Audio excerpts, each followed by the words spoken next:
Por supuesto, uno de los grandes temas que hoy se ponen sobre la mesa cuando empezamos a valorar, y como decía Roberto Blancarte, estamos pues todavía evidentemente en las primeras horas y en la conmoción para muchos de la muerte del Papa Francisco, pero sí pues comenzar a hacer balances sobre temas importantes del pontificado del Papa Francisco.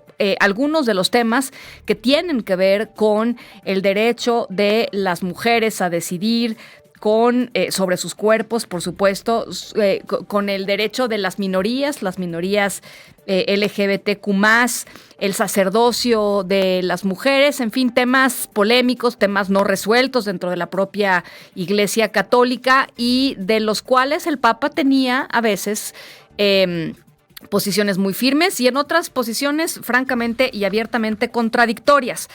Aide García Hernández, directora de Católicas por el Derecho a Decidir México, me da siempre mucho gusto platicar contigo, Aide.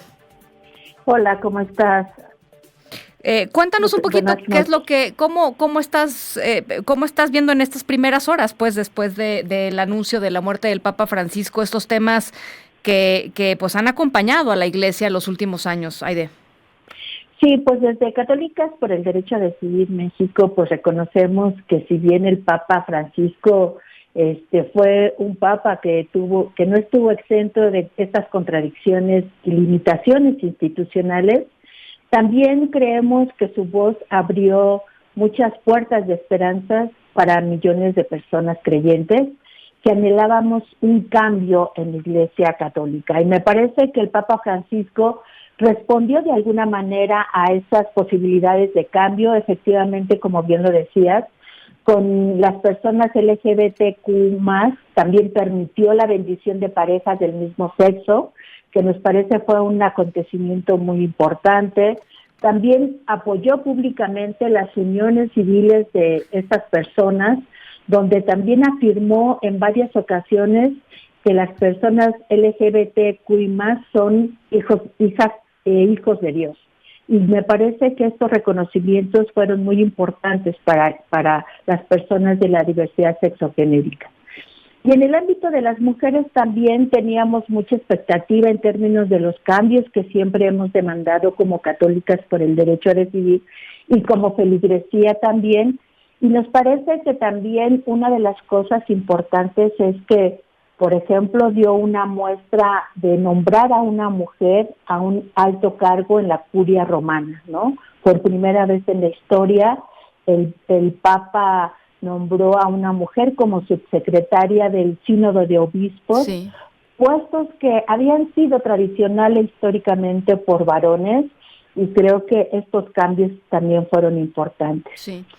O sea, que yo lo que he un poco leído en algunos de los análisis, no nada más de hoy, evidentemente hoy están retacadas las redes sociales y los medios de comunicación de análisis, pero digamos de las últimas semanas, cuando ya parecía inminente el desenlace de la muerte del Papa Francisco,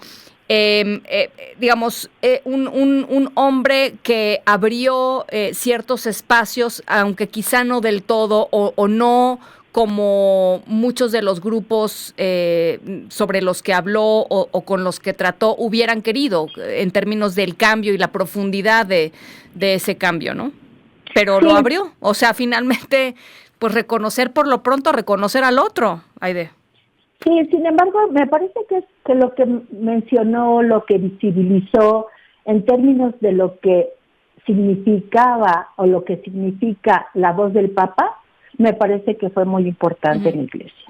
Yo creo que nosotras estaremos muy a la expectativa de cómo viene el nuevo nombramiento, porque más allá de reconocer toda la lucha y la valentía que tuvo el Papa Francisco también para enfrentar los graves problemas de la Iglesia Católica, como eran los casos de pederastia clerical, de corrupción, de estas demandas sobre el Evangelio de Jesús. Me parece que el dar continuidad o pensar que la Iglesia puede consolidar esos grandes cambios, me parece que esa es la expectativa.